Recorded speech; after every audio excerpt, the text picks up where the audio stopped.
Welcome back, everyone. I hope you enjoyed the breakout sessions and got a lot out of them.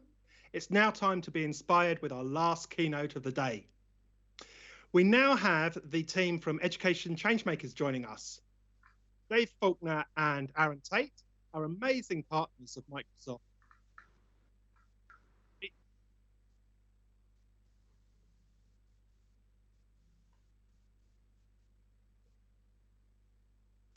We now have the team from Education Changemakers joining us. Dave Faulkner and Aaron Tait are amazing partners of Microsoft, leaders in innovation and education and school transformation, working all over Australia and across the globe. Dave and Aaron, over to you. Thanks so much. We hope everyone's had a really great day, a Friday before a long weekend for many of you around the country. What we'll be doing today is recapping some of the things that you've got up to through the day. We've got about 45 minutes together or so, and we're going to focus on a couple of things with you this afternoon. We'll look at how your next grandchild could be born without the threat of any disease in their life. We'll come up with an amazing cocktail that a robot has designed for us. We'll focus on some new teaching approaches that you can use next week with your students back in school and help them really adapt and thrive in this changing world. And we'll talk about how you, as the heroes of education, the people who have been on this call for this afternoon or for the whole day, how important you are at driving change, how important you are at being really the levers of change. We'll also talk about how we can race out of COVID rather than crawling out of COVID, and recap some of the things we've learned as educators as well. So our goal, given it's the last session of the day, we'll keep things inspirational, really practical, and some things that you can grab and take straight back to your schools for next week. So before we do that though, let's just introduce ourselves. So Dave Faulkner. So my name's Dave Faulkner. I'm CEO of Education Changemakers, but at my heart, a teacher, and I started out as a teacher when I was 21 years of age. I was very fortunate living in remote Western Australia to work and become a principal when I was 24. And about 10 years ago, started Education Changemakers with Aaron Tait, who's on the screen with me now. And where our mission is really to work with educators to find the best possible solutions to improve the lives and outcomes of students right across this country and across the world. And I'm really passionate about what does that mean in the classroom each and every day for you and for us as teachers in the classroom. And we work now with about 25,000 teachers a year, working to look at how we innovate the best solutions to prepare our kids for the future. And I'm really excited to be sharing some of those ideas with you today with my radical collaborator, Aaron Tait. So my name is Aaron, and my goal in life is to search for solutions that make the biggest difference possible as fast as possible. So I'm a social entrepreneur, if you've heard that term before. I'm an inventor. I co-founded a group called YGAP, which is an organization, if you think of Shark Tank or Dragon's Den, we're looking for entrepreneurs all across the world, across Africa, across Asia and the Pacific as well. And I also co-founded Education Changemakers with Dave. Through the YGAP program, we've found about 800 entrepreneurs that we've invested in, and they've changed the lives of almost 1.4 million people. With Microsoft, I'm really lucky that I get to work a lot on artificial intelligence, and particularly what you may have known as AI for Good, that then became Imagine Cup Junior. So I was able to work with Travis from the Microsoft team, with Education Changemakers, to build that program to success in Australia, but then to scale it to the world. Dave and I have written a couple of books. They're up on the screen now. One is Edupreneur. This is for the passionate teacher who wants to step up and make a difference. And Dream Team is for that passionate school leadership team who want to transform their entire school. So I've got 3 degrees. I'm a Cambridge graduate. My focus is on how do you affect system change? How do you see something that is changing at the grassroots level and really, really support that to change across the system level? So the present is an interesting situation we find ourselves in. Lockdown across the country, a new premier in New South Wales as of 47 minutes ago, a national push for vaccinations, mandated vaccinations for educators. But instead of staying in that present for a few minutes here, I want to jump into the future. So what I'd be interested to know, if we can just get those slides up, is the biggest technology change that you've experienced in your lifetime. What's a huge technology change you've experienced in your lifetime, whether it's personal technology that you use, whether it's technology that you see in the school, technology in the way that we are fostering lifelong learning for everyone. Dave, when you think about the biggest change, you were a principal at age 24. You started teaching when you were 21 years old. What's the biggest change you've seen in the last few decades in education? Yeah, I think from my point of view, the biggest change that I've seen, and this might age me a little bit, is the access to the internet. Really, that's the reality of it. Is that when I started teaching, it was students used to need to wait to come to school to really get the information that we were trying to deliver to them. But now this sort of open access that we have for students to engage with learning and information and connect with others at any time is probably the biggest, the change that I've seen, that's providing that sort of equity and access to people where we have that access to technology, particularly here in Australia. For us, I find that's probably the biggest driver for change, that our kids now have this amazing access, but also almost overwhelming access to content and information. And it's now more of our job to figure out how do we get them to see the best of that information. It's the old idea that even probably 5 to 10 years ago, we had more technology in our phones than NASA had getting man to the moon in the 1960s. So if I think of a huge change in my lifetime, I'll think about perhaps money. So 700 years ago, we started playing with this idea of paper money. And then we've got to fast forward, 7 centuries or so before we move to this idea of this plastic credit card that we can kind of use to make payments in the store. We then fast forward again, just a couple of decades now, you can see we're going from hundreds of years to decades in the change. And we start to look at, we can actually use our credit cards to through an electronic machine. So we get rid of the old machine in the store now. Then we move forward just a couple more years and we start tapping our phones. And then we move into what may be coming now, which is a complete shake-up of all currencies altogether. We're actually working right now in the Pacific Islands to work with non-profit organizations to say, how can we jump over some of these technologies and just go straight to using digital technologies like this? We're doing that with MasterCard. So you can see these changes are taking hundreds of years and then decades and then just merely years. And Bill Gates put this quite well, which was, we often are annoyed that we haven't seen the change we're expecting. But then sometimes when we look back and go, well, we only sort of got a lot of these devices a decade or a few years ago, it can be quite shocking to see the difference that's occurred. So let's look at a couple of interesting shifts that we're going to see in our lifetime. The first is Crispr, and I'll explain this in layman's terms. In fact, I was in the military for 7 years, and I remember once an instructor said to us, let me explain this in layman's terms. And one of the poor guys in my class put up his hand and said, what does a layman mean?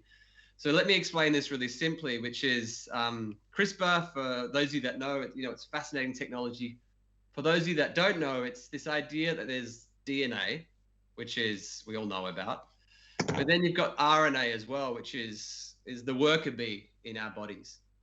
The idea is you can go in now and identify pieces of RNA. And apologies to any biology or human biology teacher on the call. This is the way I'm going to try to explain it. You can go in and you can identify those pieces of RNA.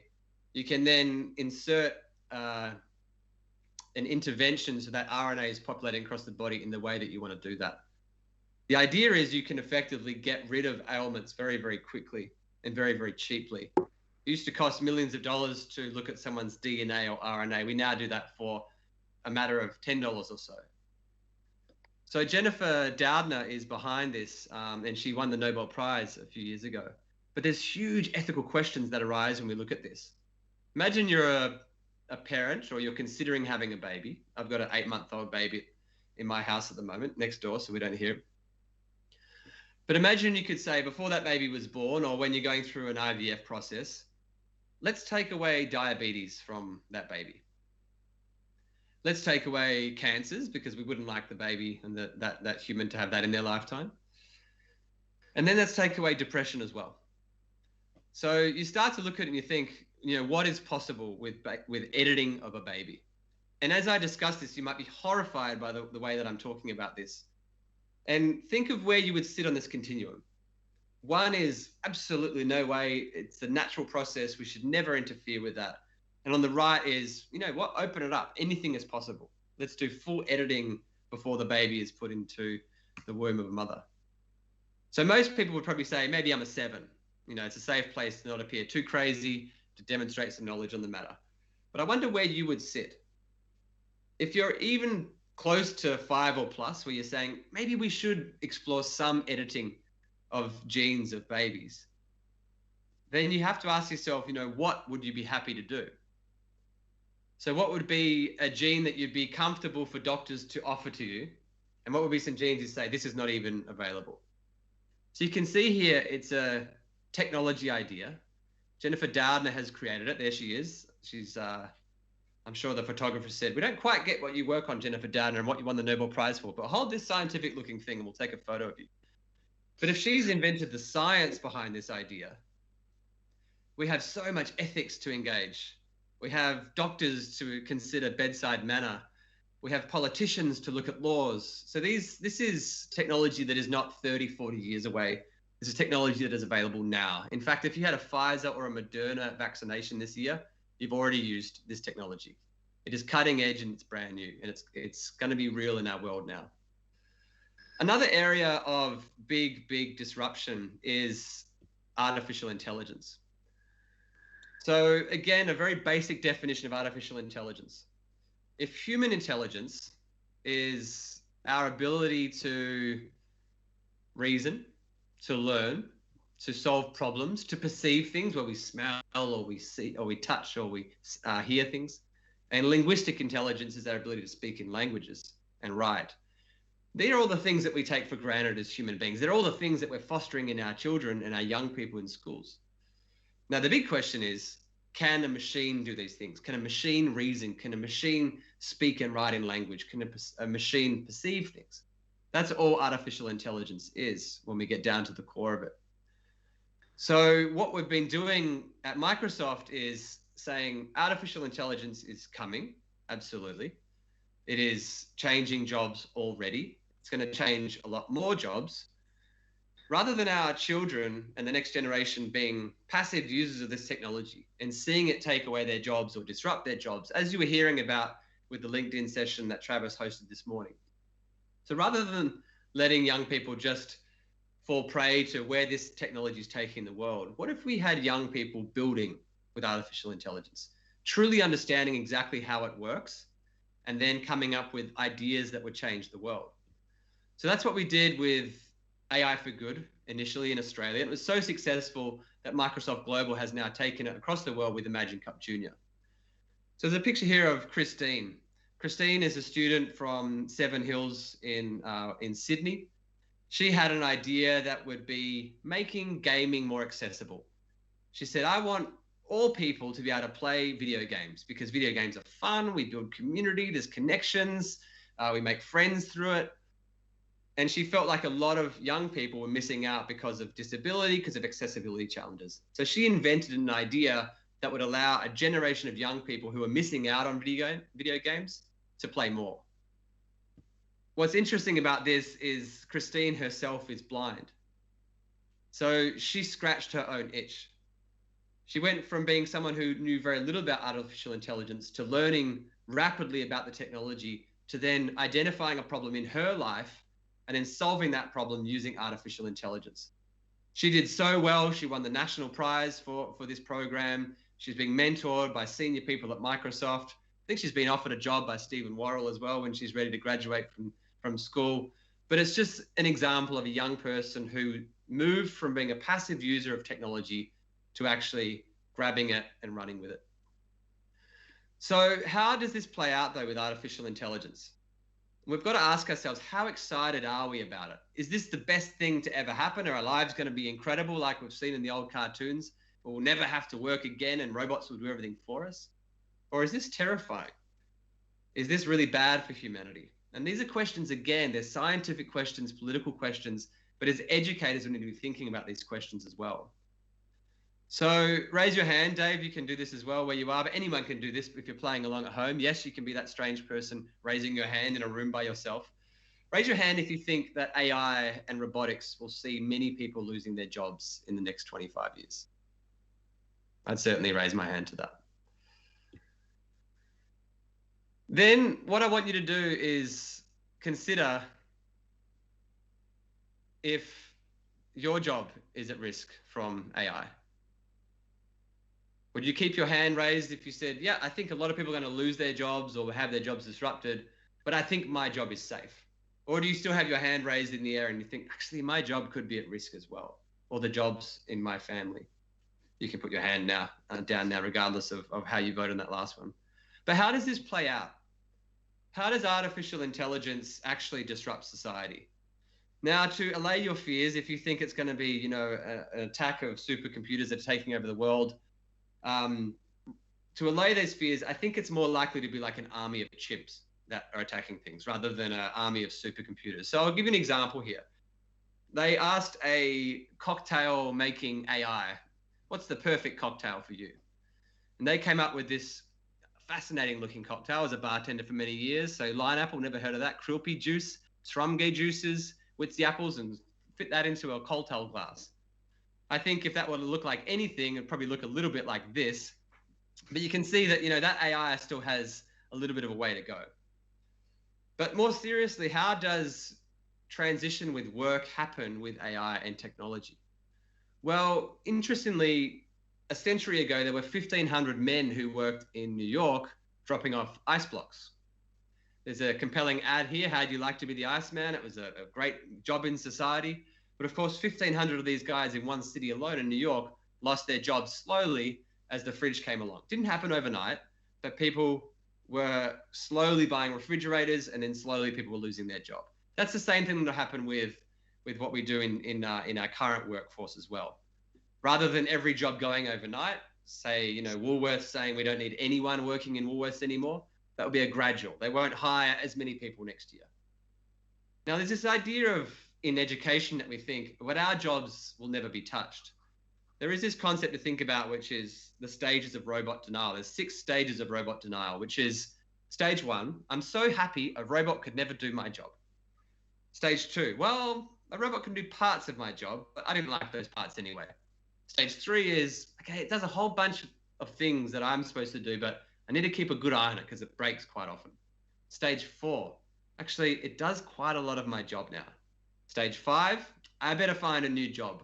Stage 6, I am so happy that my new job cannot be disrupted by AI. So what we're going to have to get used to is that this is going to happen over and over again. What's interesting, when I asked you before, do you think it's going to take a lot of jobs? Keep your hand raised if you think it will take your job, is these stats. 73% of people think it's going to take a lot of jobs. Only 23% think it's going to take their job. So there's some delusion going on there for sure. And when you think, you know, oh, those poor truck drivers or those poor factory workers, it's not just those kinds of jobs. We're seeing that students with bachelor or graduate degrees are 4 times more likely to be disrupted by automation than people without degrees. Wells Fargo thinks that 200,000 finance professionals will lose their jobs in the coming decade. In 2018, there was a new AI that was built by researchers in the United States, and they were identifying cancer through CT scans, and they had an error rate 20 times lower than human radiologists. And those scans takes 12 seconds to do. It takes a radiologist about 15 minutes to look through that. When you look at lawyers as well, there's a AI called Law Geeks, and the idea is they put humans up against AI. This was in 2018, so 4 years ago now, 3 years ago. The AI was finding those errors at a 94% success rate. The humans at 85%. Was taking 92 minutes for the humans to do it and 26 seconds for the AI. So the AI is a lot faster and has a better result. And you might think aged care, that's probably off limits. I don't want my grandmother being supported by a robot. LEQ is an interesting AI that you could look at.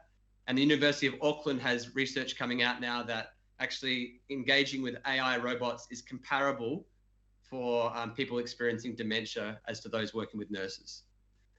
So this is really interesting for us to think about. How it plays out is, I'll give you an example. If you take an Uber, there's a chance that the driver of that Uber may no longer be needed in 3 to 5 years' time. that person will need to reskill. Let's say they say, I'm going to become a drone pilot and I'm going to do photography at weddings with my drone. They skill up in that. They build a small business. They understand GST. They build a website. They build all these skills as an entrepreneur. But then suddenly a company comes in and they're taking over the drone photography program, and it's all being run by a central office in Sydney, and you're no longer needed at the site. Again, that person would lose their job. They'd have to reskill. They'd have to bounce back, and they'd have to try again. And again, this is gradual. Kodak was one of America's most successful companies. In 1988, they had 145,000 workers, but now they have no workers. And that didn't happen overnight. That happened gradually as social media and smartphones took away their business model. And this is not new. The idea that technology is going to disrupt work is not new. In 350 BC, Aristotle thought that automated weavers and self-playing harps would be catastrophic for the musicians and the weavers of Greek society. So it's a 2,400-year conversation so far, which sounds a little bit like the length of some staff meetings I've been involved with myself. So Dave, how does this play out for us as educators in schools, in the classroom? Don't you love how he just sort of frames all of these disruptions and then says, hey, Dave, what do we do in the classroom? Isn't it great? You get a bit of an insight into the nightmares that he gives me every time that he talks about what the future actually looks like. So I guess from our point of view at Education Changemakers, we care about this what and why and the changes that are coming and the future. But as an organisation, what we really care about is how do we support teachers to be able to deal with these changes right now and to create the changes that they want to see in the classroom. And when we've looked at the last couple of years, particularly with the COVID pandemic, it's provided us with some big questions. What is the disruption? What is it actually meant to us as educators? We get to talk with, all sorts of people who are doing strategy around the country. And you hear things like, well, what are we going to do with our Year 12 exams in some of the jurisdictions that have had massive disruptions to that? I've got a Year 12 daughter and she's suddenly thinking, will I actually get to sit my exams? Secretly, she's hoping she doesn't and she can sit on a nice ATAR that she's sitting on at the moment.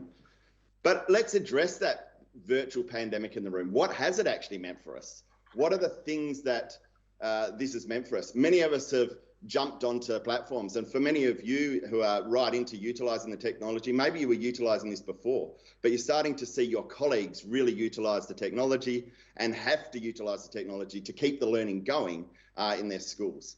We've seen, things like digitisation of learning has been accelerated, at least I would say a decade, because we've had to. We've been put in that position where we've said, we need to now take our learning online. All of our students are suddenly working from their living rooms or their bedrooms, and we've had to start thinking about that. I got a little bit excited as an educator and thought, well, maybe this is the end of the photocopier and I won't need my special photocopy number and my 1,000 copies I get a term as a teacher to be able to utilise those. Maybe that's where it's going. We're starting to actually really embrace the power of technology. It's been hugely disruptive, hugely challenging. And I think one of the things that it's really meant for us as educators is how do we grapple with this? And how are we going as teachers? Because we've had to deal with so much change, a decade of change in a short period of time, to switch into this mode of learning. But what have we learnt and what can we actually take through? And I think that's the exciting piece for us. We were really excited at Education Changemakers when we got a hold of a report that Microsoft commissioned by Michael Fullen and Joanne Quinn called Education Reimagined. It was really exciting to read about the different opportunities that they talked about in regards to agile, innovative and future-focused hybrid deep learning systems and how we're being accelerated and pushed into this by COVID. And today we want to sort of focus in on, they went through a few of these different elements, but we want to focus in on what does that actually mean? What does Education Reimagined actually mean in regards to that agile, innovative and future-focused deep learning? So I'm going to touch on the agile and the innovative, and I'm going to let Aaron jump into the future towards the end. So when we look at agility, what have we really learnt? What have we really learnt from being sort of thrust into this hybrid learning environment, online, face-to-face, not knowing sometimes from day to day whether we're going to be back in our classroom or something else is going to happen? And agility is not really something we think of when we think of our big systems or our Department of Educations. We're not thinking of the most agile organisations. But when we think about educators, we know that educators have had to be innovative. We've been at the forefront, at the cutting edge, and thrown into making sure that we're able to be agile enough to keep the learning going for our students. So some of the things that we've had to do to make this absolutely happen, to be agile, is we've had to sort of work in small teams very quickly to solve the problems that have been put in front of us. Sometimes in jurisdictions, it's been the day before and they've said, by the way, school tomorrow is online. Here you go, solve the problems. And we've had to get together with our teams, but we haven't been able to get in a room with a whiteboard and start to think about those ideas. We've had to get online and solve problems online. And that's often been from our living rooms, things that we've had to do from our living rooms and create those opportunities and think differently about how we provide learning. And for me, I always, as a primary school educator, I was thinking to myself when this first happened, wow, we're going to be in this situation and we're going to have 4-year-olds online. And I knew straight away that that was going to create some interesting opportunities, but some huge challenges for making sure that students were able to be engaged online. And that's something else we've learned about being agile, is we've rapidly had to learn about how do we make sure our students remain engaged online. When we're in a classroom, our natural state is to have eyes in the back of our head and look around and see, when our students are engaged or when they're not. But actually, when we're online, we actually get a different type of feedback, and we can see pretty quickly whether our students are engaged online, whether they're completing the work, whether they're contributing equally in the discussions, and we even get a record of it. And it forces us in some way to start to look and think, we need to start to plan out how can we really ensure that our students are engaged every day. And talking to thousands of teachers over the last couple of years, that opportunity there has been forced us in, probably into more deep planning, to really think about our learning design, to know how do we best engage our students. And we've seen incredible examples of this right across the country, where teachers have been so agile in thinking and quickly adapting to making sure that they have this engaged. And on that day-to-day basis, one of the things when we think about agility is the ability to cope with any situation as it hits us. I don't think in my 20-odd years of being in education, we've ever had to be more agile as teachers. We've had this sort of ongoing dialogue of, actually, in a couple of months, we think it'll be back to normal and we'll go back to the classroom. And a couple of months come and they go, you know what, we're not quite ready yet. We need to do this. And that seems to have gone on and on and on. And so as teachers, we've always, depending on what jurisdiction we've been in, we've had to continually readapt and think again about what we're doing. But what I think that provides is an incredible opportunity for us to think, well, what if learning was always hybrid? Would it be as disruptive if we weren't always thinking, we're going to go back to 2019? We're going to take things through and we're going to think, how can we take things through? How can we learn from this agility and learn from the experiences that we've had, challenging as they might be, and take them forward? So when we think about that, we think about, okay, we've developed this amazing sense of agility that we can take forward with us. But what about the second point that Michael Fullen and Joanne Quinn talk about, which is all about being innovative? And we hear that word in education all the time. Let's be more innovative. Let's innovate solutions. And there's no doubt that we've had to innovate solutions through our agility to make sure that the learning keeps going for our students.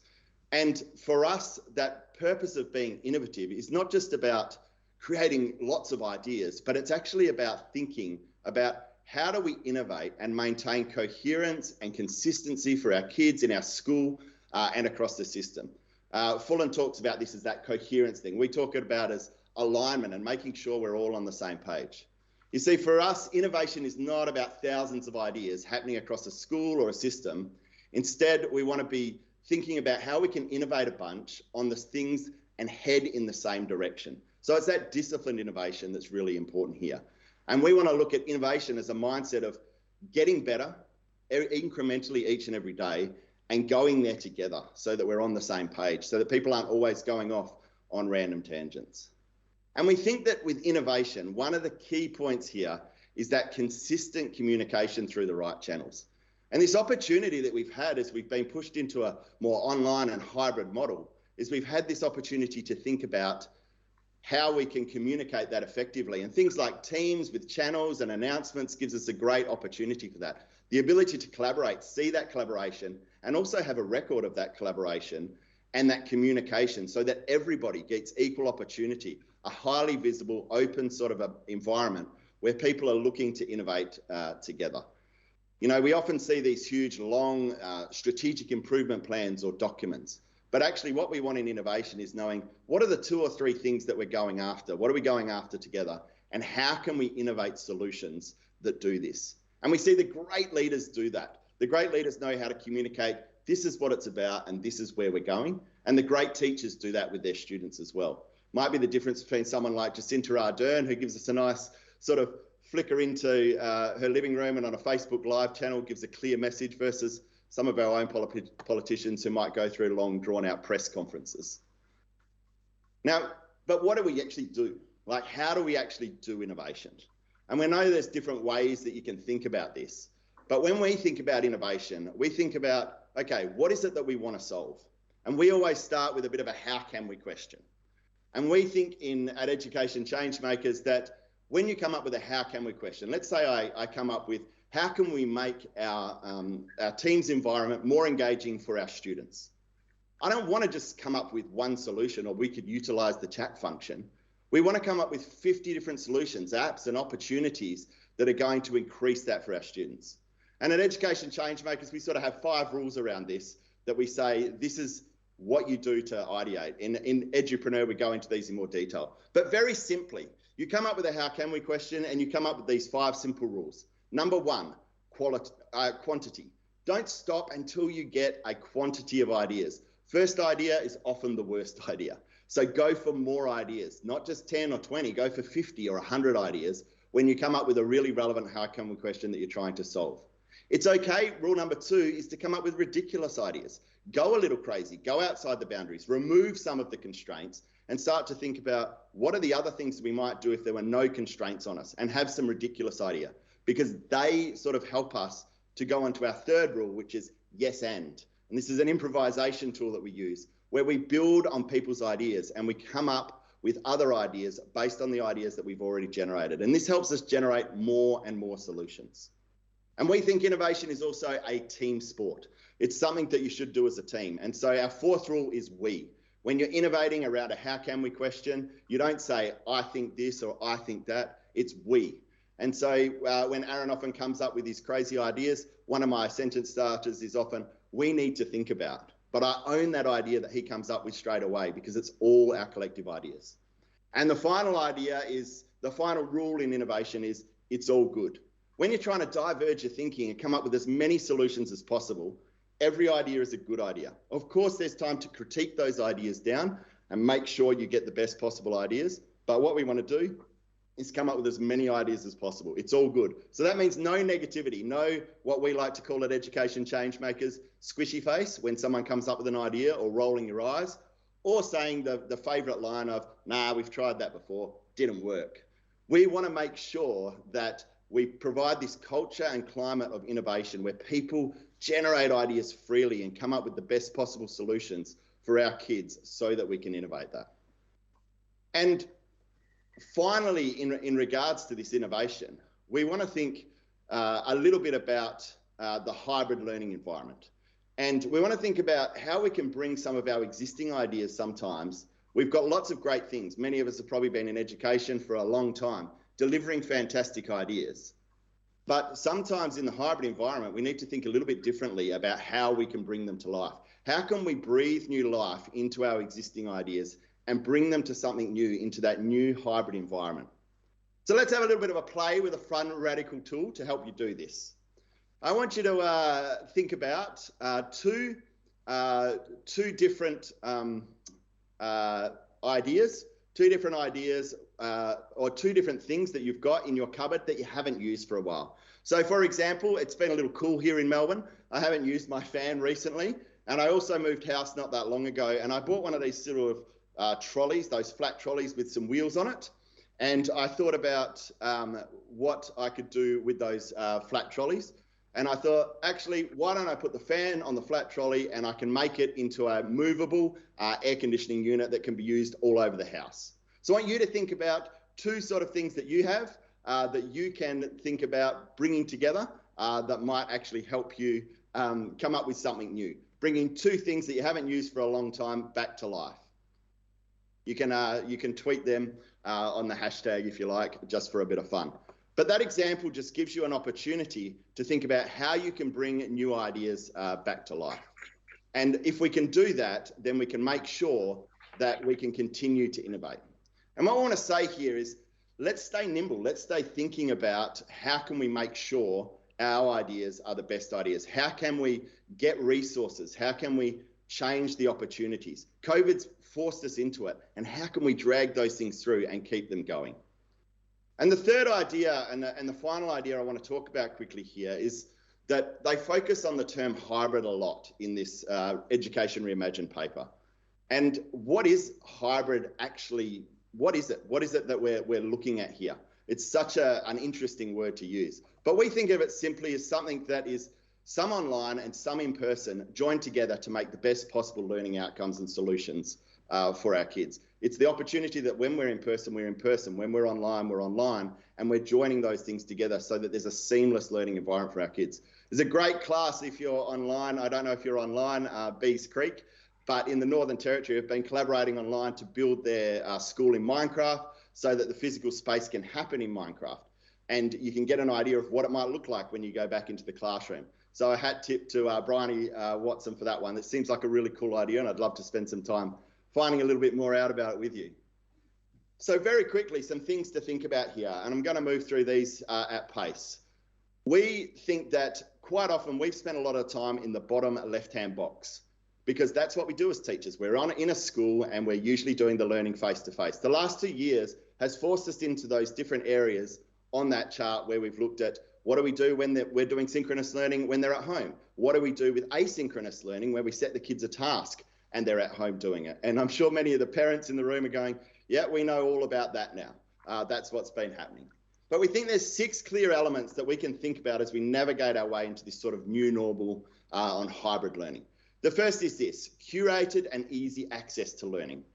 How can we make sure that it's really easy for our kids to come in? We shouldn't need to be figuring out how do I log in and spending 40 minutes to get into the learning space. It should be curated and simple to access. Those easy access logins and making sure we get it.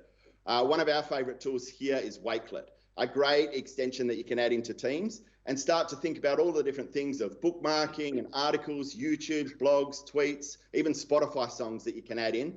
And as an educator, what I love about it is it's free. But finding that way to curate and have that easy access to learning is fantastic. The second is, how do we make our learning in hybrid space dynamic and the content really dynamic, and those sessions, if they're synchronous, really dynamic?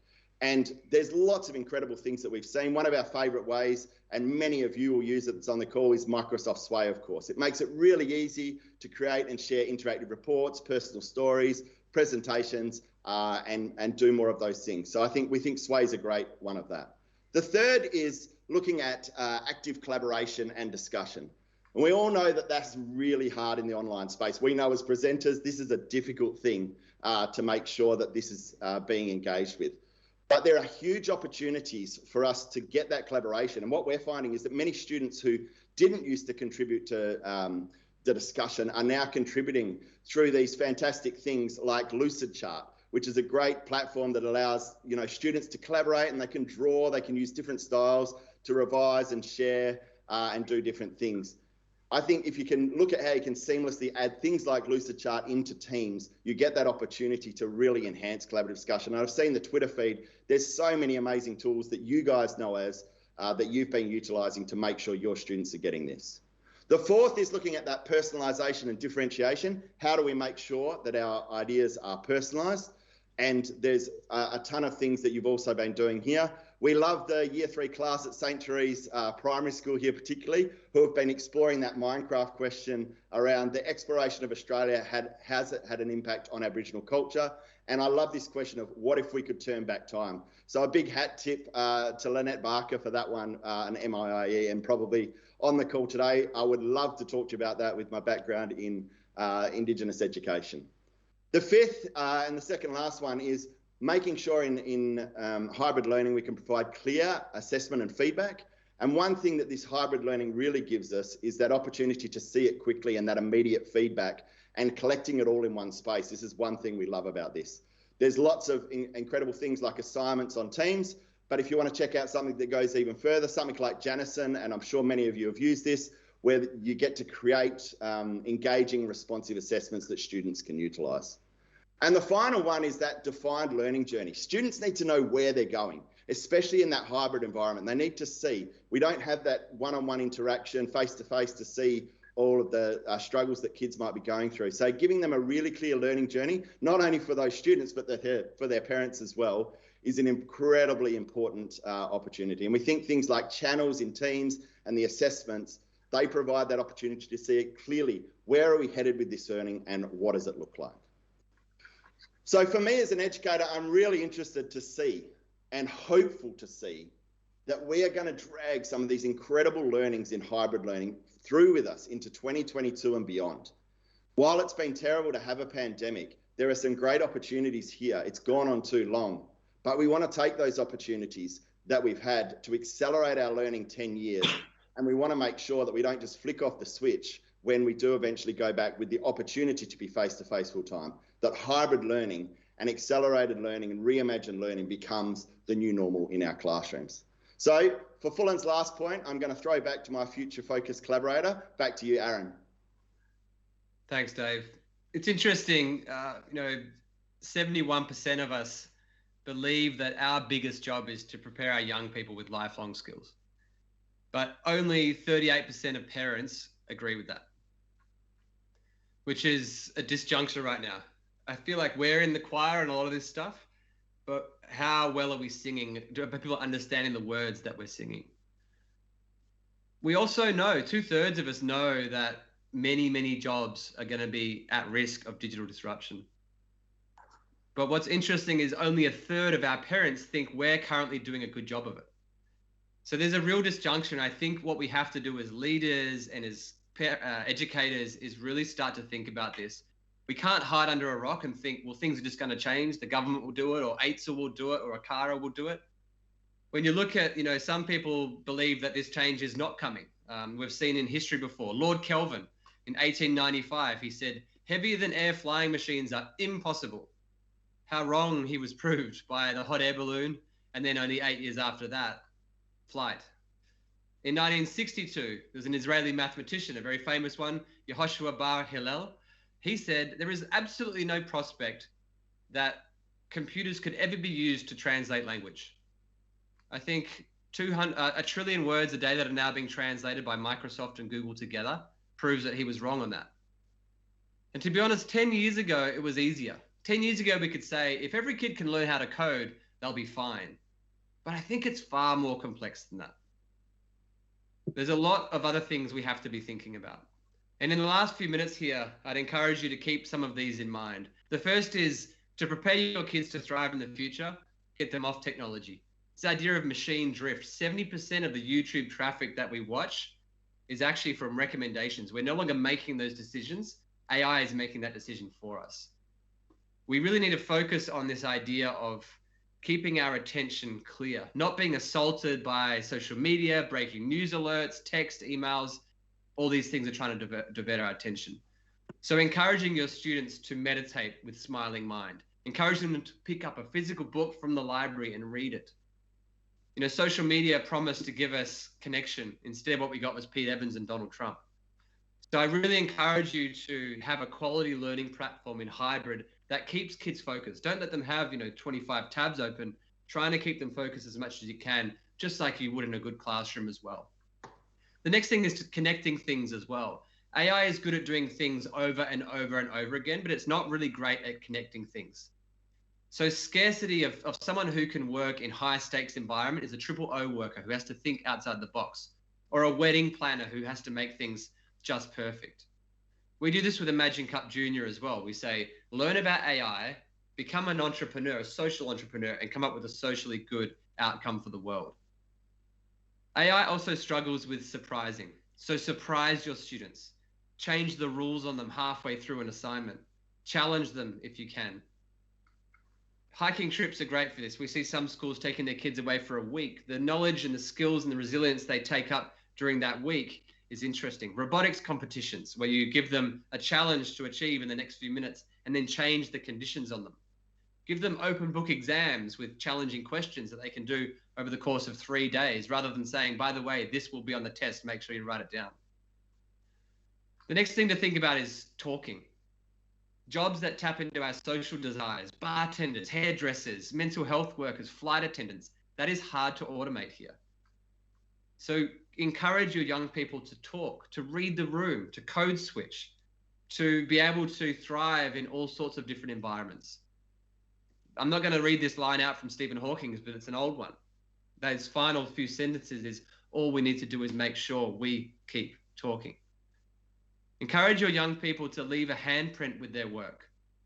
People, you know, the most purchased item on Amazon a few years ago was a vintage record player. People are going back to the handheld, to the hard to access. There's a reason why we can have, you know, Nespresso pods for 50 cents, but we still pay $4.50 for a latte because we like the barista making it for us. We like that experience. So encourage your young people to leave a mark on their work, to be unique in their work. If you've never seen the documentary Most Likely to Succeed, look at what High Tech High does at its demo days and how much those kids care about their final pieces of work. Encourage your kids to not just use technology, but build technology. We've just wrapped up a program with Microsoft called See It, Be It. Young people were building robotic hands. They were building clothes for astronauts. They weren't just reading about this stuff. They were actually getting out there and doing it. The last thing for all of us is to stay informed, to stay adaptive, to encourage your young people to keep changing their career, to keep analyzing it. A way you can think of this is, how can you be social? How can you be surprising? And how can you be scarce? So in the last month, I've brought together 10 dads for a monthly lunch where we get together and talk about being young dads. That's a social thing I brought into my life. Surprising, I've done an owner builder course to build my own home over the next year. That's something I never thought I'd do, but I've done it this month. And scarce, what is something that I can put my handprint on and say, that was me that did that? So I launched a masterclass for free on how to scale education projects across Africa, something I've done for the last 10 years. So social, surprising, and scarce. You can see everything I've touched on there. Talking, being surprising, being able to code switch, being able to read the room, being able to come up with real ideas and real world projects. They're all things that you do as teachers. So while I was being cheeky before saying, hey, your jobs might be challenged, actually teachers, so many of the things that you do, we're going to need for a very, very, very long time, with or without robots and AI. So keep up what you're doing. Dave. So from us at Education Changemakers, we just want to say that, you know, over the last couple of years, we've all felt the pain of COVID. There's been pain in our personal lives with deaths and isolation and sickness. We've had to homeschool for many of us, our kids, and hopefully that's brought a huge amount of respect for teachers that we're seeing in the work that we actually do as educators. Maybe we've been through the worst case scenario. Maybe we haven't. But what we can say is that we've learned a lot. And what we've learned a lot at Education Changemakers, working with people right across the world, but very much across Australia, is that alongside those nurses and those doctors, that teachers have been the heroes. Teachers have been the heroes over the last couple of years, and they've been seen as the heroes that they've always been. So we just want to encourage you to take the learnings that you've learned in these hard times over the last couple of years. Keep doing the incredible work that we see that you're doing. There's amazing examples from all the educators sitting online today that are doing incredible work.